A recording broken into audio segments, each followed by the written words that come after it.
If you've ever wanted to put yourself on top of any background, like teleporting from a green screen straight into a new scene, today's tutorial is for you. By the end of this video, you'll know exactly how to use the Chroma key tool in CapCut, step by step, to make your own green screen magic. Let's jump right in. First, open up CapCut and start a new project. Your workspace is like a blank canvas right now. The first thing you want to do is import your main background, whether it's a video of a city skyline, a scenic image, or anything you want to be behind your subject. Just drag and drop that background clip onto the main timeline.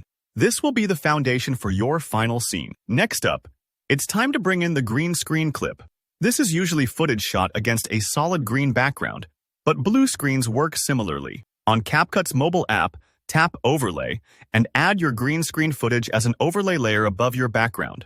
If you're using CapCut on your computer, simply place the green screen clip on the track that sits above your background layer. Think of these layers like sheets stacked on top of each other. The green screen subject sits on top, ready to be blended in.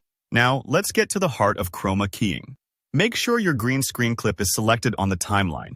It should be highlighted so you know you're working with it. If you're on mobile, scroll along the bottom toolbar until you see an option called Cutout, then tap on Chroma key. On desktop, you'll find this in the right-hand details panel. Just look under the Video tab, click Cutout, and activate the Chroma key function there. You're basically telling CapCut, okay, now we want to remove the green background from this layer.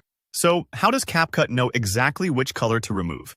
Here's where the color picker comes in. It's usually a circle icon or an eyedropper tool. Just drag this over the green, or blue, part of your video in the preview window, making sure it's resting on the chunkiest, most representative part of that colored backdrop. Don't stress if your green screen isn't perfectly lit. Just get as close as you can, and CapCut will do its best to target that color for removal. At this point, you'll see two sliders on your screen, Strength and Shadow. The Strength slider is crucial. The higher you move it, the more CapCut erases that green background. But a gentle warning here. If you push it too far, you might notice your actual subject turning transparent at the edges. So don't be afraid to experiment. Just keep tweaking until most of the green is gone, but your person or object stays crisp. Then there's the Shadow slider. This bit helps smooth out the outline of your subject, making it look more naturally integrated into the new background. If you spot a harsh border or that cutout look around your subject, nudging the Shadow slider can really help soften things up. Sometimes it only needs a tiny adjustment. Take your time here and remember, you can always come back and fine-tune later. Now that your green background has been removed, your subject should be floating over your new scene. Select the overlay clip once more, because you'll probably want to resize or reposition your subject to make everything look natural. Maybe they stand in the corner, or maybe they're front and center. Just drag and adjust in the preview window until you're happy with the placement. Finally, hit play and preview your work.